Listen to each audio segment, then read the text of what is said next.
Us. What's up? It's me back again, Aaron of Attack. Welcome to episode 7 of Iron Maiden. Morning, Chris. Morning, Mike. How you It's doing? evening. Good to see you again. Nice t-shirt. Nice to see you. Nice shirt. Nice shirt. Lovely, lovely shirt. I like yours better than mine, actually. It's a controversial album. We did mention it in the last Mm, episode, but I I like think it. it's a very fine album. Me too. I like it. So we're going back to 1983 today, right? Yeah, Peace of mind. that's the one. Peace of mind. I'm. Oh, Huh? Yeah, it's the old peace. blinding you. So I'm quite excited for this episode. I'm sure I know you've got a lot to say about it. I have too. But before we do that, 1983, I feel is a really interesting year in heavy metal, right? Like in I would agree. 1981 and 1982, I was like showing records and we were like, great album. Oh, yeah. Ooh, wow, great, amazing. And we can do that in 1983 too.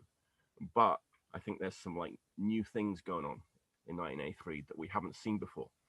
I reckon so. So let's see what they are. So Acid are back from Belgium Okay.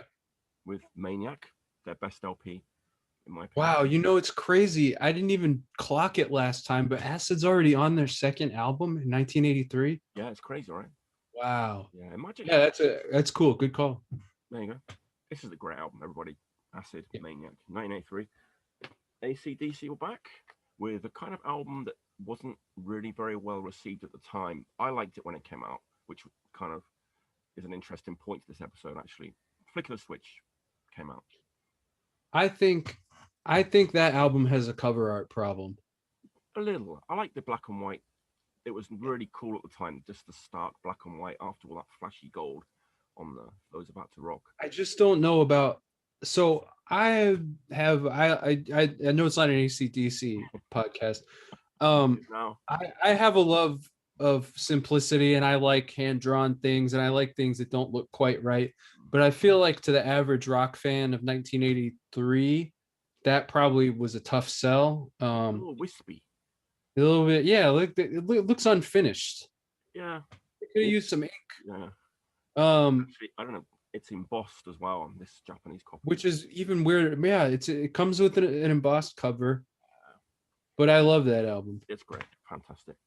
Black Sabbath are back with this little Born number, Again, Born Again. much beloved here. Oh, yeah. Def Leppard were back. Wait, hold on. Okay. There it is.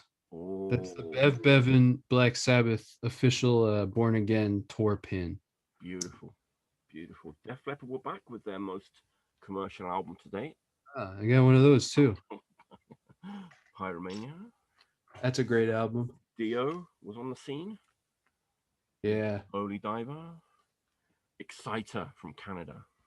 This, I would say, is something a little bit different that we haven't. Right on the edge there. It's right on the Right. edge. The It's cusp. not quite thrash, but it's as fast as speed metal gets. Yes, yes, yes. This is amazing album. Girls' School are back with an even more commercial album, Yep. Play Dirty, Glammy. The end of the classic era. We salute them. I like this record. Ah, yeah, absolutely. Heavy pattern. It's like commercial, That's right. The first heavy new wave pit. British heavy metal. The British Van Halen. Helen back. Is that how they're seen? Wow, that's how they saw themselves, I think. Ah, okay. Well, It does, I mean, it does really sound like Van Halen, but yeah, now hear this. I like that Loudness have appeared in all these early episodes and they're here again. glad to see it. Good band. This is a good one. An interesting one, I would say. Crystal Logic, Manila Road. Yeah, that's the switch over for them when they become a metal band. Interesting album for 1983, I think. What a what a bizarre and special band. Absolutely. Your local favorites, Man of War, were back with their Ah, heaviest and Trust the Bus. darkest LP, I would say, despite the cover art. Merciful. That looked very heavy and dark in I guess 1983. it did. I guess it did. Yeah. Not as heavy and dark as this. Yeah. Merciful Fate. That's a master. Here's something new, I would say. We hadn't seen before, really. Yes. Kill Metallica. them all. Kill them all. Metallica. Motorhead was back. My personal favorite. Yeah, a favorite around here. APD. Another perfect day. Great stuff. Ozzy Osbourne was back. This time he was barking at the moon. Raven were also back. All for one? Okay, yeah. We're still in the good All period. for one. What do you think? So the new wave of British heavy metal is still kind of chugging along. We're still getting these albums. So I was making a mental sort of, and I was thinking the first period has to be like 1978 to what, probably like 81, and then 82, 83, 84 has to be like the second bubble of Nawaba, like you get those like initial 45s on Neat, and they're still kind of hard rock, and then you get the second bubble that are like post Maiden Killers, and it's like Blitzkrieg, Crucifixion, right? Like there's already been a couple Venom records, but they really start like pumping up the product. Yeah, you get I can't think of any others off the top of my head. Persian Risk. Yeah, that's a good one. I would say this is a signifier. I love this record now. Nice Japanese pressing. Rat first 12-inch EP. That's a good record. Stomper. Yeah. This is a good one. Rock Goddess first LP. Produced by Vic Mail. It sounds like Motorhead and Girls School, the production, right, of that era. Yeah, I mean, it has to. It makes sense that it would. Yeah, a little bit more commercial, but this is a classic, in my opinion. Here's a record we both really love. Satan. Yes. Caught in the Act. See, I mean, come on. That's right, 1983. We were just talking about, I mean, this is one of the best new wave British heavy metal albums, in my opinion, but it's, 1983. So yeah, and that fits like right in that second bubble. Yeah, absolutely. And so does this. Savage. Yeah, that's another one. Now this is interesting. This is almost thrash, I would say. First song, and Metallica covered that first song, although they would have heard it from the 45. There you go. But then it kind of slows down. It's more of a mid-paced, but still hard rock, heavy metal. Raw as well. The guitar tone is amazing. Really, I hate to say it's a savage guitar tone, but it really is, man. That it's like really one of the. It's a loose and lethal guitar tone. It really is. Saxon were back. Yep. Slightly more commercial, but still a great record. I like that one, especially side A. He's got include this, but it's kind of interesting, like Swedish, kind of deep purple.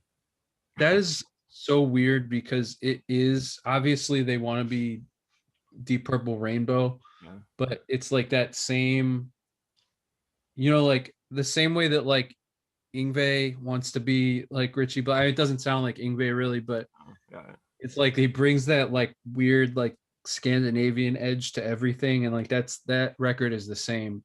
In the same way, it like Scandinavianizes the Blackmore sound. It's a fun record.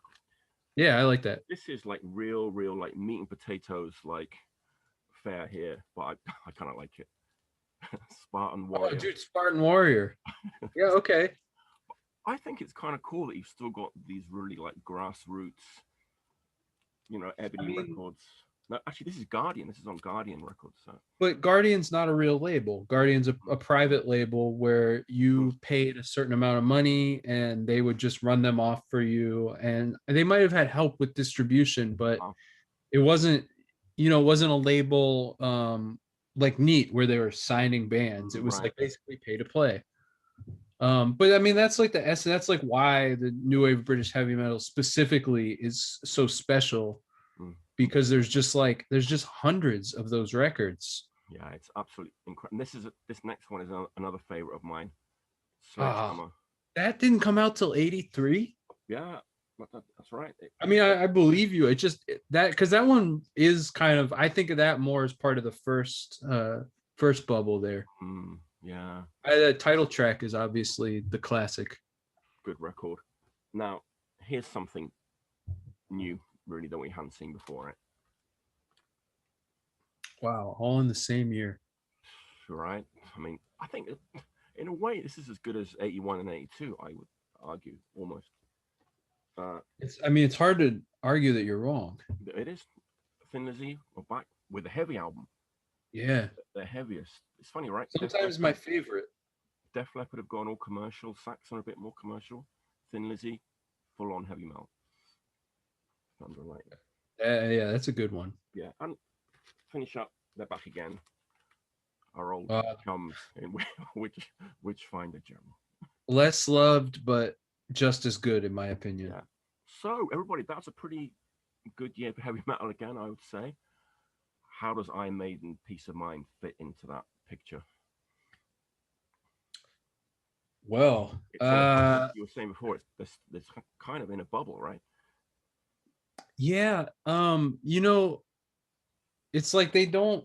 Well, I was thinking like in terms of production, Iron Maiden really doesn't like follow whatever's going on. It kind of just like Martin Birch does it again.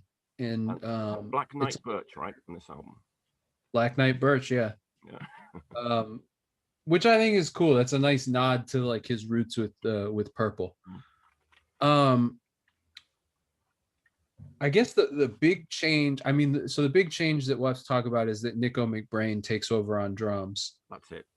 And his drumming style really becomes the Maiden drumming style to go along with Steve Harris's bass playing. Yeah. And I guess this is the first one that doesn't have any punky element whatsoever. True. And so in that way, that's sort of like Iron Maiden becomes like sort of like the galloping, like, fist pumping, like heavy metal band that they sort of always have been, but now are more than ever. I don't know. What's your take? I mean, let's address the elephant in the room. How did you, as a Iron Maiden fan in 1981, perceive this album in 1983? So if you watch like the episodes on like the first three albums, you'd have seen I pretty much followed them in real time, right? And this one too. I'd seen them the year before in August, not that long before, only like 6 months before I'd seen them with Bruce Dickinson. But for me personally, like I kind of discovered punk at that time, so I was listening to a lot of punk. And when I say punk, that means kind of everything that happened between like 77 up until 83. So it was all over the place. Cock Sparrow, Discharge, or the whole lot. So I was getting kind of deep into that, but I was still listening to heavy metal and buying new heavy metal records because AC/DC, Flick of the Switch. I remembered that I bought that when it came out, so I was definitely still buying heavy metal. But in the case of Peace of Mind, the single was Flighty Vigorous. So came on the radio one day, and me and my friends, I had some friends now who were like also like listening to heavy metal. So we would kind of listen together. That's it. So this was the single. I've got that too, Chris. Let me just hold it up. So I had the 7-inch at the time, but didn't like it. Didn't like it at all. Couldn't get into it. It just didn't sound good on the radio. I have to say, like, I know I said I never need to hear like Run to the Hills again, but Run to the Hills sounded great on the radio, whereas this did not sound like Run to the Hills. We thought it was kind of dirgy, not catchy. We couldn't get into it at all. So yeah, it wasn't the same for me. And I think it was either me or one of my friends bought the album, and that was the last album that I would have kind of paid attention to in real time. 1983. I think I'm a little surprised that is the lead on. Well, so I guess like the main criticism maybe of Peace of Mind is that it's all album cuts and The Yeah. Trooper has sort of been adopted as like the hit from that album. Right. And that's the song that they'll always play from that album. But Right. like by and large, they really don't break out a lot of these songs on a regular basis. Now, the most recent tour they were doing, they did have 4 of these songs, which was a big selling point to me. Right. But it's odd to think of Flight of Icarus. I mean, it is to me it's a hit, and it has a big chorus, and so I get that. But compared to Number of the Beast, where it had like these very obvious radio songs, it's like the first one where they're really like, this is just straight ahead heavy metal, and we're not making any concessions. Yeah, it is funny. No ballads or even anything approaching a ballad. I mean, I guess you could say maybe Still Life, because it's got the quiet, loud dynamic going on, but the chorus is so big. I mean, it really doesn't go there. I have been questioning myself a little bit about like why I didn't like it that much back then, and I still don't really know why actually. But that kind of first impression has kind of stuck with me until this day really. It's kind of strange, but I guess for me it was kind of like a kind of an Ace of Spades to Iron Fist kind of situation for me.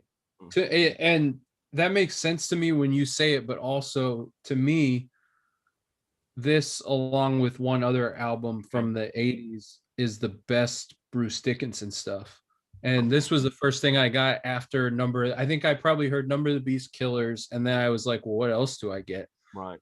And I got Peace of Mind, and I was like, oh, this is way better than Number of the Beast, because it just, I mean, there's so many factors that come into play, you know, when you heard it, the order you heard it in.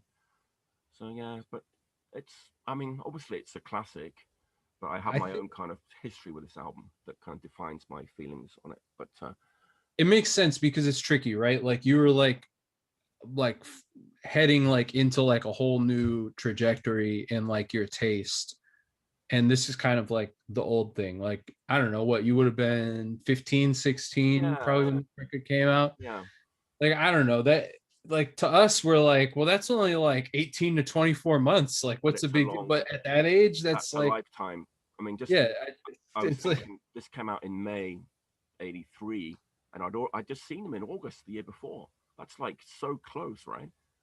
But the difference in it was so huge to me at that time. Yeah, this is like, oh no, keep going. No, I was just gonna say, like, I know a lot of people that are my age or a little bit younger, and this record was like the first Iron Maiden album they heard, and it's their favorite to this day. I think it embodies, like, it's almost like the album where if someone was like, can you explain what Iron Maiden is to me? I feel like you could play them, or this one and Power Slave, either or, and it really, like, it sums it all up. You get like a taste of all the flavors, more or less, and like all, it's like it's like the most maidenish version of Maiden. Yeah. Sort of like completely undiluted in a way. They recorded it at in the Bahamas. What is it? Compass Point? Yeah, Compass Point Studios in the Bahamas, which is a place they've been to a few times. But I think this is the first time that they went there. I was watching like the history of Iron Maiden Part 2, and there's a lot of talk about this time when they were down there and they would just be at the bar all day. They didn't really do much for like 2 weeks, just drinking and playing pool and then having a good time. Yeah, I think it seems like they genuinely liked it, because they go back there. They definitely go back for Power Slave, and then I feel like somewhere in time also, and then Seventh Son they recorded in like Germany or something. Okay, which makes sense because that sounds more European. But so they do like 3 albums in a row at this studio, and from what I've read, it was like a little bit of an older studio, and like part of the enjoyment of going there was like, you're just like you're on the beach. So when you're not working, you're relaxing. Which like to a bunch of guys from rainy old England probably seems excellent. Yeah. But I do get the feeling like maybe they hadn't figured out all the like quirks of the studio yet, because I think this album sounds good, but it doesn't sound as good as Number of the Beast or Power Slave, just in terms sonic quality. You know what? I thought so too. Actually, like it does sound different. A little bit raw, a little on the raw side, which to us, we've heard, you know, Mm. the noise bomb has been dropped and whatnot. I mean, raw. I don't know. It just sounds a little trebly to me. Is that a technical? Yeah, I that's what I'm thinking. It's like it's a little bit. I think part of it is probably at this time these guys were like changing out their amps, probably every year because someone was saying like, "Oh, here's something better. Try this." I don't know for certain, but that's just a guess. Yeah, I was kind of thinking that it might be my particular pressing. I mean, this is a barcode. It's capital. But I think this was an early pressing though. No gatefold. Yours is the gatefold, I think right? we determined, yeah, although mine's a gatefold, I think yours is, in the initial run of albums. Yeah, mine has this picture on the inner. I mean, it is a little trebly sounding, which I think that kind of like adds to some of the enjoyment for me, because it's just like this like straight ahead like barreling heavy metal album. There's no, even the epic song on it is kind of just like very meat and potatoes. And so I might regret saying this, but I almost think it's like a Rainbow Rising kind of production. Not as, not quite as heavy, because you don't have Cozy Powell, and because the tempos on this are pretty fast. But just in terms of like, it really just sounds like a band in a room. It sounds like they went to their rehearsal space and just brought, some expensive mics and a good board and just like got it right off the floor. Right. And that's not the last time they do that, but I think maybe this is the time that it's most successful. And obviously they spent a month in the Bahamas. That's not how they recorded it, but it has that energy, and it sounds like a band that's been on the road for years, even with a new drummer. And yeah, that's sort of like what this album is to me. And the interesting thing is, when I was thinking about the album, when I was thinking about 1983 heavy metal, I was thinking you were going to pull out all these records that were like really produced and stuff like in my mind, I was thinking of like Rainbow Bent Out of Shape or something like that. I think Screaming for Vengeance is 83 or 82. I don't know why I don't have that in the pile, actually.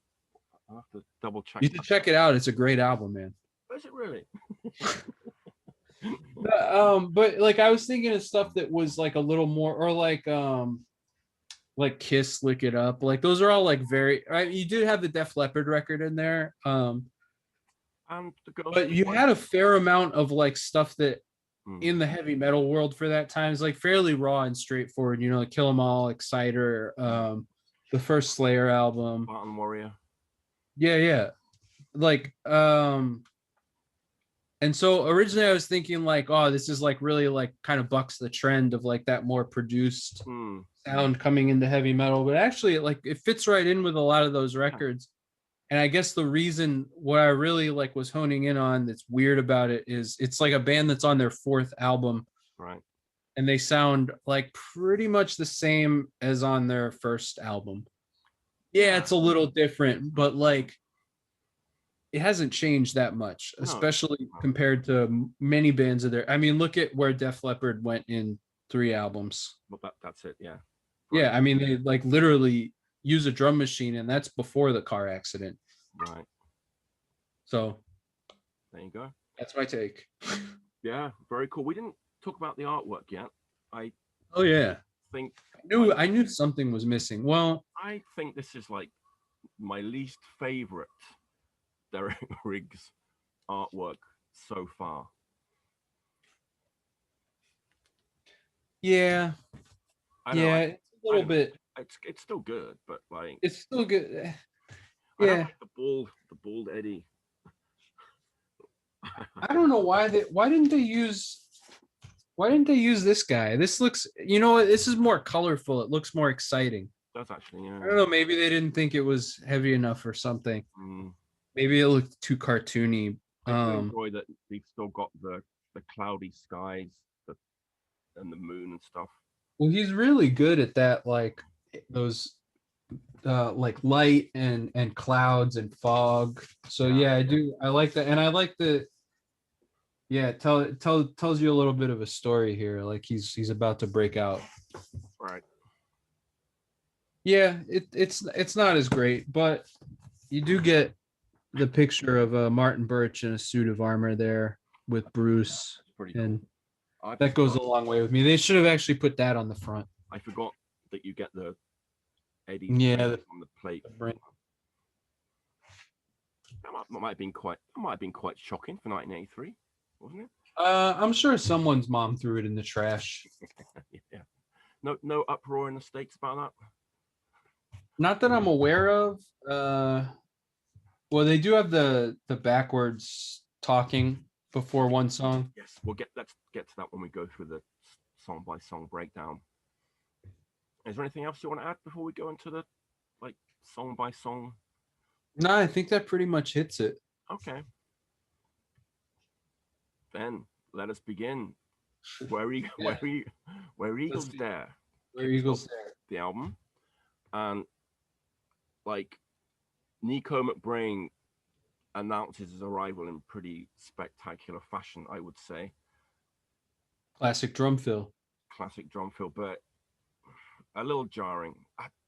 The pace of that song is kind of weird to me. I think well, okay, wait. Let me go back.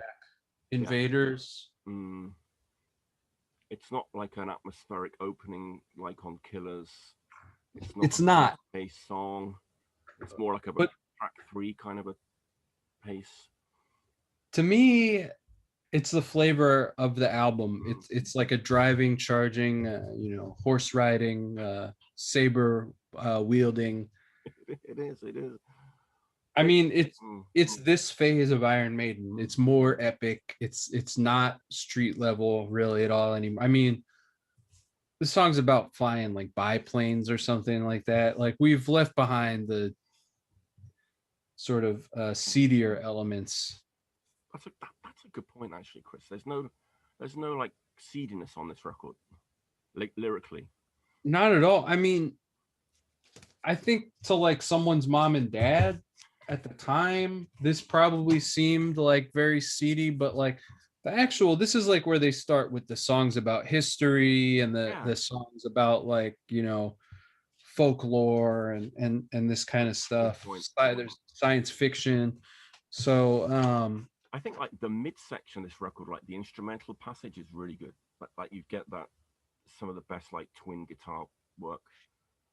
I mean, this is the stuff, man. This is like really when Adrian and Dave had been playing together for a couple albums now, and they're just so locked in when you get like those airplane sounds and the dives and everything. Like they sound great. They're both like they've fully like developed their sort of two styles of guitar solos. Yeah, man, this is a pounder. It's an album cut for sure, but like I want to say I think they played this second at the last time I saw them. Wow. Because like I said, they brought a bunch of these songs into the set and it was cool. And I like it kind of has almost like a Children of the Grave kind of dun, dun, dun, dun, dun, dun, dun, dun. Yeah. I always liked that about it because I was always like, well, it's a secret New York hardcore song in that way. I'm thinking one of the things that we had trouble with, but shouldn't have done really in retrospect, was that it's kind of long, like a 6-minute opener, which was maybe a bit of a hurdle. But then again, I'm like, no, it shouldn't have been because I was already Black Sabbath, Led Zeppelin, Deep Purple, so it shouldn't have been a problem. I think it's all the context of where you were at the time. Yeah. But Nico Mcbrain is a star of this song. He really announces his arrival. I think. Yeah, He's big here. time. He's I here. mean, he's here and he shapes the sound forever after this. Yeah. And then we go into Revelations, which people love. People love this song, don't they? They do. A solo Bruce composition, Yeah. which I believe would mark his first, unless I'm forgetting something obvious. Um, yeah, I like this song. I don't know. Mm. They kept this in the set for a little while after this tour. Um, I don't know. It's very Brucey to me. Like it makes sense that it's a solo composition because it's very like like Hamlet guy like holding the skull. Um, It's like I like the intro, and then like it goes into that Jan Jan Jan Jan Jan Jan, which is like even like it's like even like more slow and plodding than like a lot of like 70s rock like UFO. It's really lacks an energy to me. It's kind of strange. It's a strange way to go, I think. to me, Mm, I think of it as Bruce who like kind of like hadn't been a heavy metal guy, mm, because he was like in Samson, yeah. like blues based, like quasi. I mean, really, it's just a rock band that like lucked out and like got to ride a wave of, you know, um, obviously Bruce didn't write anything at least significant solo composition on the last album. So I think this is maybe him actually trying to lean into like a heavy metal song and like Mm, having these like big plotting chords. right. Um it works for me. I get what you're saying, but also I do think this album kind of like takes you up and Mm, then brings you back down. mm, mm, mm. Um so so yeah, for me I like it. Oh, cool. It's another long song, another 6 minutes. There's a couple of good transitions in there, but yeah, people like this song. That Discharge record ruined your attention span, I say. Yeah, yeah. 1983. Yeah, but yeah, I guess like the records that I liked, we were saying that AC/DC. It's simple, right? It is. Yeah, could be it. It really is. Could be it, Chris. Then we get into the single that I didn't like, Flighty Vigorous. Um, Still don't love it. Still pretty much have Really? the same opinions that I said at the beginning of the episode about it. It Sorry. just to me, yeah, like this is another one that they brought back Okay, on but you that said recent tour. it was really good live, right? You said. I mean, it's got the, just wordless vocalize, whoa, over and Mm. over again. Like that sounds good in an arena. One thing I didn't Uh, notice before when I was a kid, I kind of noticed the other day, is that like I think after the first chorus, like Bruce does this like kind of almost like David Coverdale like "Ooh," which I don't think he ever does again, but I can't think of anything. It's quite unique. It's a real That's David another thing, Coverdale. man. These guys are just trying stuff out. It's so cool when bands get to this period where they're all like firing on the same cylinders at the right time. They've like had enough success and now they're just like trying shit out I and just like thought it was interesting. So I it works. can't think of another time where he pulled that out. Well, Mike, I'll tell you, Mm. for the most recent tour, they also replicated this Oh, flamethrower flamethrower. thing. Wow. And Bruce, because they change, he does these costume Yeah, yeah. changes, sang the whole thing with like shooting flames out of his arm, like and did quite a good job singing, while shooting dangerous fire everywhere. Um, You can do so it. maybe that'll make you appreciate Of this course. masterpiece of a song, and also notable Mm-mm. because this is a Bruce and Adrian song, There which you go. Mm, is something that Maiden fans all love. mm, The dynamic duo there. Those guys just like always seem to put together it. Even up to recent times with the speed of light, it's like when you just get those two guys together, like something special happens, in my opinion. There you go. And then now we're getting going. Die with your boots on. Okay, you can't hate on this one, right? I love it. Yeah, okay. It's my favorite. Not my favorite. It's almost my favorite song on the album. Just it's a classic. It should have been the opener.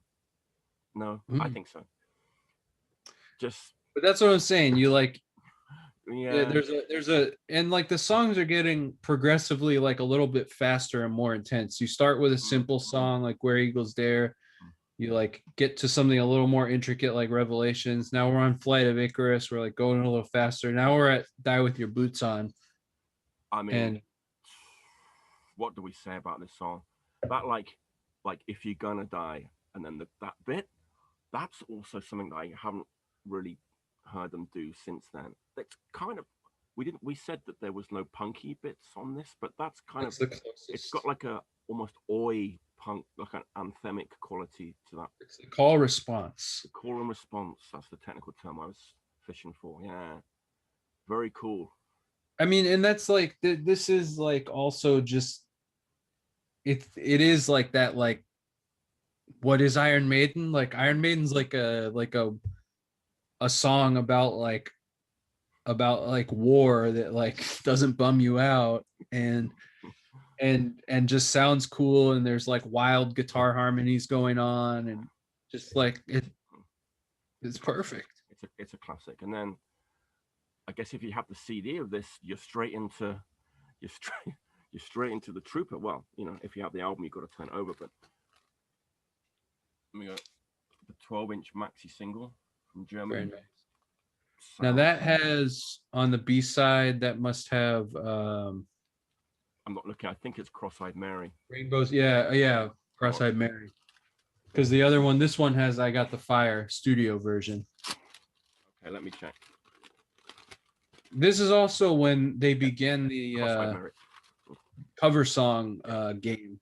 So Jethro Tull, Montrose. That's it. Nice. I got original UK 7-inch, and then this like weird like reissue where it's like the Trooper like live in 2003, and then this is funny because in a previous episode you said, oh, wouldn't it be, can you imagine Bruce singing Another Life? And here it is on the B-side, recorded in Iceland in 2005. He does a pretty good job of it, actually. Rare live cut. So yeah. It must have been recorded from Dance of Death Talk to get this.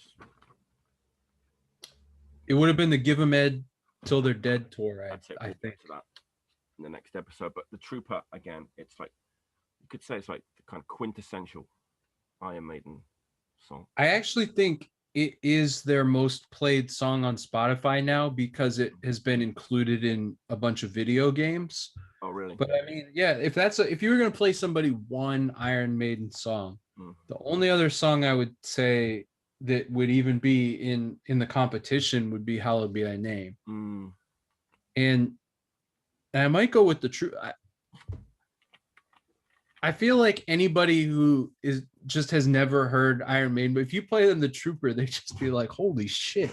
Yeah, it's just. I mean, what we can't really add anything to this conversation that hasn't already been said, right? The Trooper. Look, I've said it a bunch of times, like throughout this thing, but what else in 1983 sounds like the Trooper? Like, I understand that there was a lot more heavy metal by 1983. We showed, like 30 fucking albums, 20 minutes or whatever. Yeah. Nothing sounds like this song. It's so precise, but it's still like so energetic. It's like, yeah, it's a perfect song. It's a truly perfect song. A lot of people watching this might not know this, get this reference, but I think the twin leads in this song had a really big impact on like Japanese hardcore. I mean, I feel like 1983 is almost, I don't want to digress too far, but 1983 is almost the year that sort of influenced all those Japanese hardcore bands, because you had, there were bands like Loudness in Japan, but I feel like when you listen to a lot of those, they're influenced by like Bark at the Moon, Peace of Mind, Yeah, I think Screaming for Vengeance. yeah, makes sense. So yeah, I'd buy that. I mean, it sounds amazing. Like that, the twin leads in that song Yeah, just sound. yeah. We don't need to dwell on the trooper. Everyone loves the trooper. Everyone loves the trooper. Everyone loves the trooper. Sounds like a Which brings fucking us to Still Seinfeld Life. bit. It's got that little Nico's backwards message in Yeah. response to the Satanism accusations from Number of the Beast.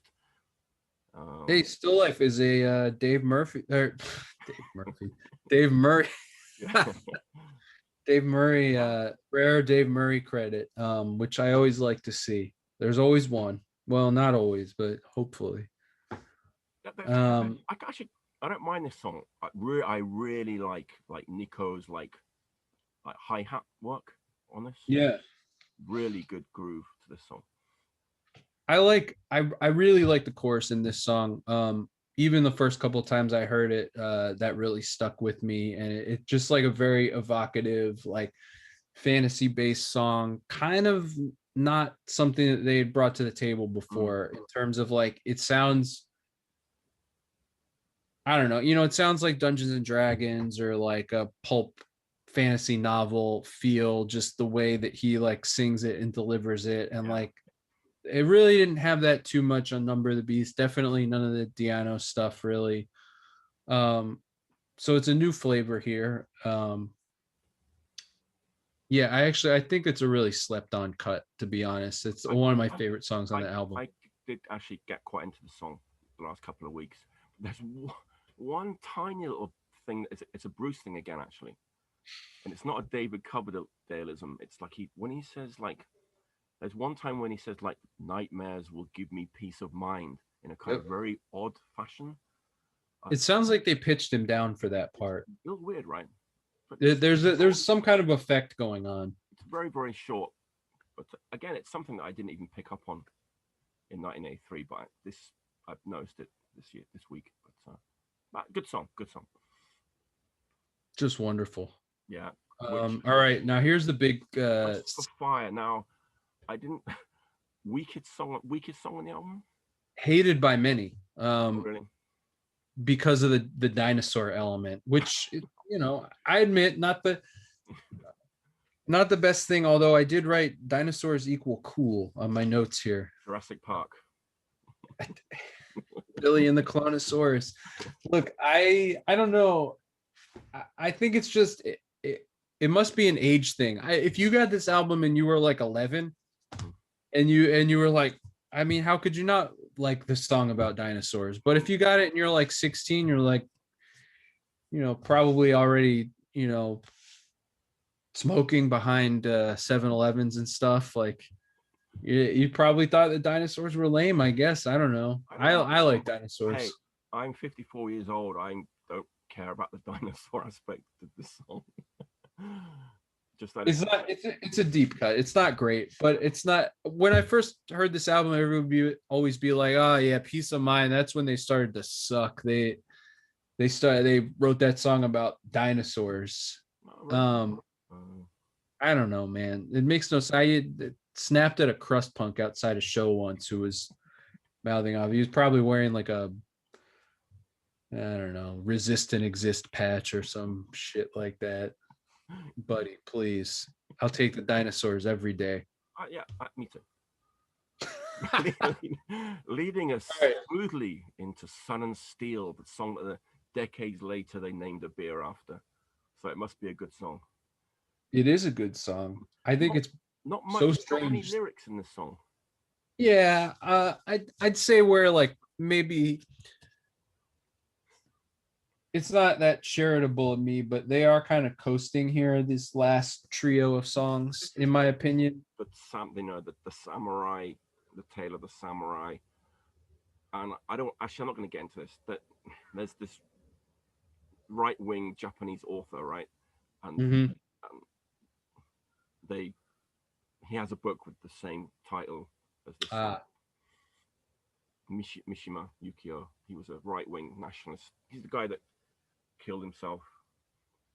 Harikiri. Well, that You know, seems very unsavory. well, you know, I don't Um, think Iron Maiden were thinking about that. They was thinking about the samurai and the imagery of the song and stuff like that, right? I It's think it's like weird this falling on your song. steel, falling on Yeah, your, yeah. you know. Oh, I feel like this could have been a song that got more play on subsequent tours. Um, like of these last three, I think it's the mm, best one. yeah, And it fits in. It's kind of the same template as like about half of these songs where it's just got a big like memorable chorus that really like carries the whole song. yeah, yeah. And it's a short one too. I think it's what 3.5 it says here. So 325. Yeah, yeah, yeah. that's the shortest song on the record. Which leads us into the longest song on the record, "To Tame a Land." Yeah. Was it? Is it really true that like early pressings had this song listed as June? I don't think it's listed as Dune on them. I think that was the title they were going with, Okay, and all right. Frank Herbert maybe was not into it. Um, I don't know if they like asked permission to use some imagery or call it that, and he was just like no, or what. I don't know what the full story was, but it was meant to be, so it is based on the novel Yeah, Dune, which became a movie a year later. Um, but I don't know. It's I would say of the like Maiden epic closers that go mm, from Number of the Beast uh up through the next bunch of albums. Um it's probably the least of them. ah, I'm so happy. I didn't want to be the Um negative guy all the way through this. Yeah, I think so too. It's just this is another Harris solo composition, right? yeah.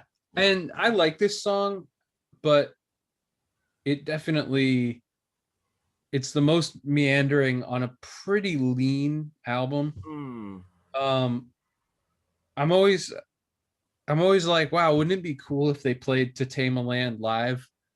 Just because like there's no way they will ever play this song again live. but They it played would it for a while, but but it would be better than like for a greater good of God or well, where, yeah. where the Now, wild wind hey, blows. don't get me wrong. Mm, It's not like it's my least favorite Maiden song or anything, but yeah, it's a little flabby. And